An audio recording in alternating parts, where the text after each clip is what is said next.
దాదాపు 2 ఏళ్ళు కష్టపడి అక్కినేని నాగ చైతన్య తండేల్ అనే సినిమాతో మన ముందరికి నేను వచ్చాడు.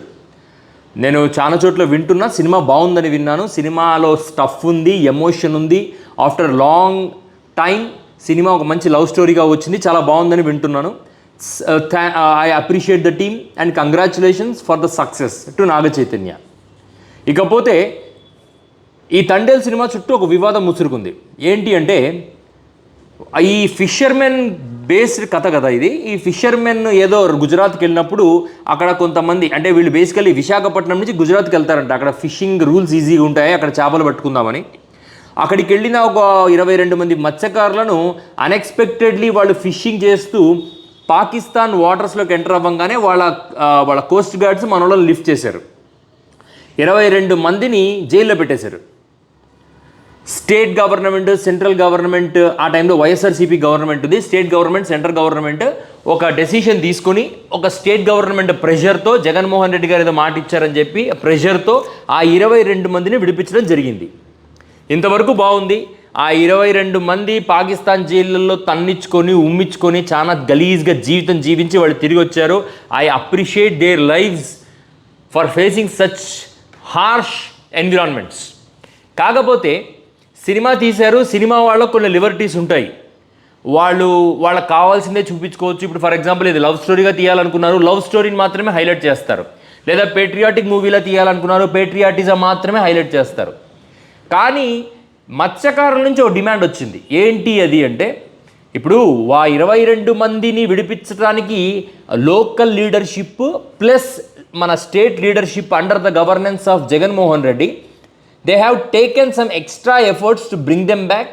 వాళ్ళకు రీహాబ్ క్రియేట్ చేయటం, ఫినాన్షియల్ సపోర్ట్ చేయటం, ఇవన్నీ చేసింది స్టేట్ గవర్నమెంట్. ఈ బెనిఫిట్స్ని చూపించాలి కదా సినిమాలో అని ఆ మత్స్యకారుల డిమాండ్. ఇంతవరకు బాగుంది. దానికి కంటిన్యూషన్గా అసలు ఈ గవర్నమెంట్ మత్స్యకార భరోసా ఇవ్వట్లేదు, మమ్మల్ని అసలు గాలికి వదిలేసింది అని extra mile, they went extra mile to claim the success of Jaganmohan Reddy. మన గురించి ఎవడో ఏదో డబ్బులు ఇస్తే పిఆర్ టీం ప్రచారం చేయటం వేరు, మన గురించి మనమే డప్పు కొట్టుకోవటం వేరు. కానీ రియల్ బెనిఫిషియరీస్ ఎవరైతే ఉంటారో, అనుకోకుండా ఒక అన్ప్లాన్డ్ ఈవెంట్గా ఈ సినిమాలో బెనిఫిషియరీగా జగన్మోహన్ రెడ్డి ఎస్టాబ్లిష్ అవ్వటం నిజానికి చాలామందికి ఒక విచిత్రమైన ఒక సర్ప్రైజ్ ఇది. ఎలా అంటే, ఇప్పుడు టీడీపీ కానీ జనసేన కానీ దే డి నాట్ ఎక్స్పెక్ట్ ఈ తండేల్ సినిమా ఒకటి ఇది ఒక సినిమాగా వచ్చింది. కానీ it has taken a political turn, giving all the benefits to Jaganmohan Reddy.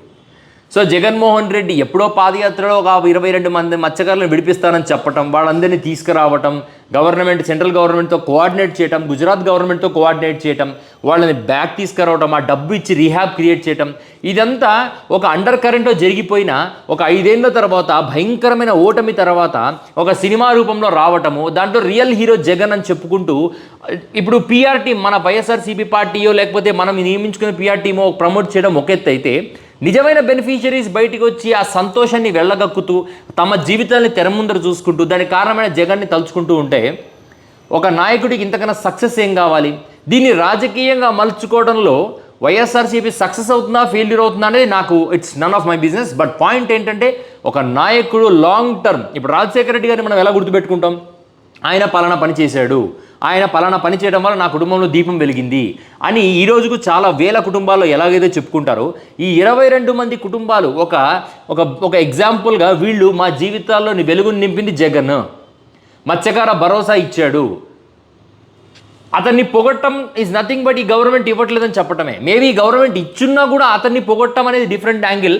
కానీ ఇక్కడ ఈ గవర్నమెంట్ ఆ బేసిక్ సపోర్ట్ కూడా వాళ్ళకి ఇవ్వకపోవటం అనేది బాధాకరమైన విషయం. బట్ ఏదైనా తండేల్ మూవీ తీసింది లాభాల కోసం, తీసింది ఒక ప్రొడ్యూసర్, తీసింది ఒక actor, that is all different thing. But అది అన్నెసెసరీగా వైఎస్ఆర్సీపీ క్రెడిట్ ఇవ్వటమే ఈ జనసేన అండ్ టీడీపీ పార్టీ క్యాడర్కి కాస్త మింగుడు పడని విషయం. ఇటువంటివి అండర్ కరెంట్లో జరిగిన సక్సెస్ అనొచ్చు దీన్ని మనము. ఇటువంటివి జరిగినప్పుడు ఈ సెలబ్రేషన్ నిజంగా వైఎస్ఆర్సీపీ పార్టీ హ్యాపీగా సెలబ్రేట్ చేసుకోవాల్సిన మూమెంట్స్ ఏమన్నా ఉంటాయంటే ఇది వన్ ఆఫ్ దోస్ మూమెంట్స్. గత టర్మ్లో మేము చేసిన సక్సెస్, మంచి చేశాము అని చెప్తాడు కదా జగన్ రెగ్యులర్గా. ఆ మంచికి ఈ తండేలు ఒక నిలువెత్తు ఉదాహరణ అనేది నా అభిప్రాయం.